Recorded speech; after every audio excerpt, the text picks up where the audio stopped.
I'm talking to students about critical thinking, how I learnt critical thinking skills through my physics degree, and how I use that in my job at WA Police to report on crime statistics. In particular, what factors impact crime statistics and how to adjust for them. So I do crime statistics reporting. I help police officers make decisions. All right, I give them the information that they need to make a decision.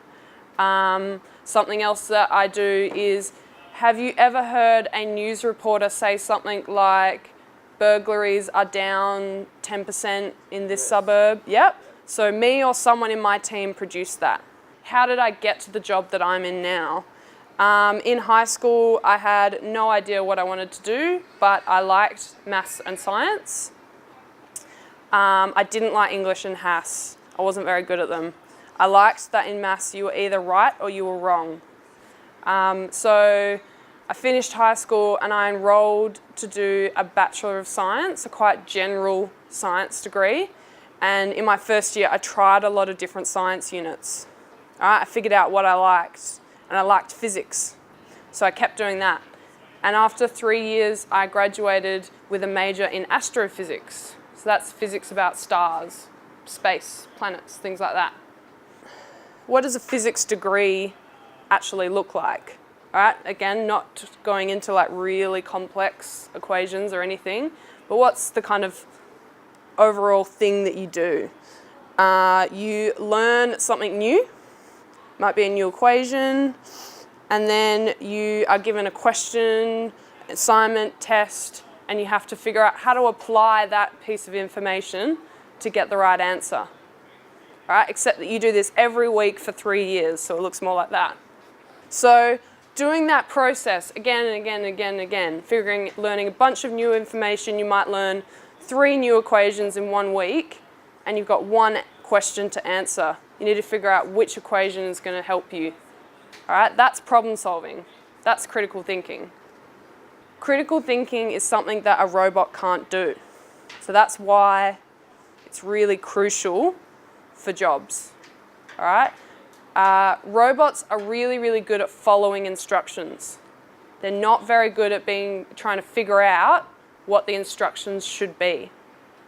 All right? That's what humans are good at. They're good at figuring out what the instructions should be. Robots are good at following instructions. So on the bottom here, we've got the years from 2007 to 2017. On this axis, we've just got the number of crimes in WA. The green solid line is just the number of crimes. The dotted line is what we call just the average trend. So that's what the trend is doing overall. So it's pretty stable. It's almost flat, but it is slightly increasing, isn't it? So at the moment, to produce this chart, a monkey could do this. A robot could do this. All right? I don't get paid money just to do this. So a lot of things have changed in 10 years. All right, here's some examples of things that I've thought of that have changed in 10 years. People were using mobile phones that look like that. All right, the first iPhone came out in 2007. Does anyone even recognize who that is? It looks like Taylor Swift. Yeah, but she looks really different now, doesn't she? That's what 10 years does to you. Snapchat. It didn't exist in 2007. But is this relevant to crime data? No. No. And you know that because you're a human who has a critical thinking brain. All right? If you were a robot, you couldn't tell me that. All right? I would have to tell you that Taylor Swift is not relevant to crime in WA. All right? But humans are good at critical thinking, and we're really good at knowing straight away that these things aren't relevant. But robots aren't. Robots, you need to tell a robot that they're not relevant. So let's look at a chart for the population in WA over the last 10 years.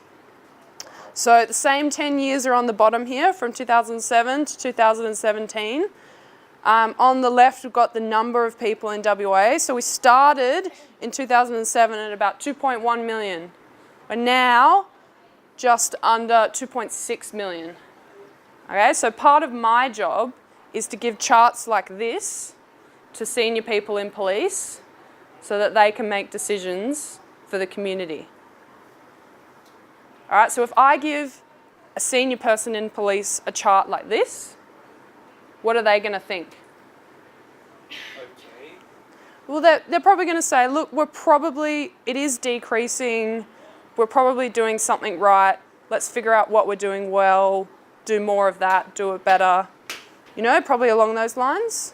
Yeah. Whereas if I gave a senior person in police this chart, they're going to have a completely different reaction. This is the one that the monkey can do. Yeah, they're going to say, what are we doing wrong?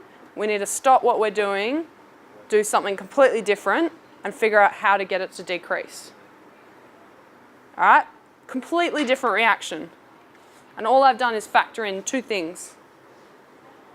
All right, so I've used critical thinking to figure out what's important, what's not, and provide a more useful piece of information. All right, so a robot can't do this. All right, and that's a skill that I can apply to any industry.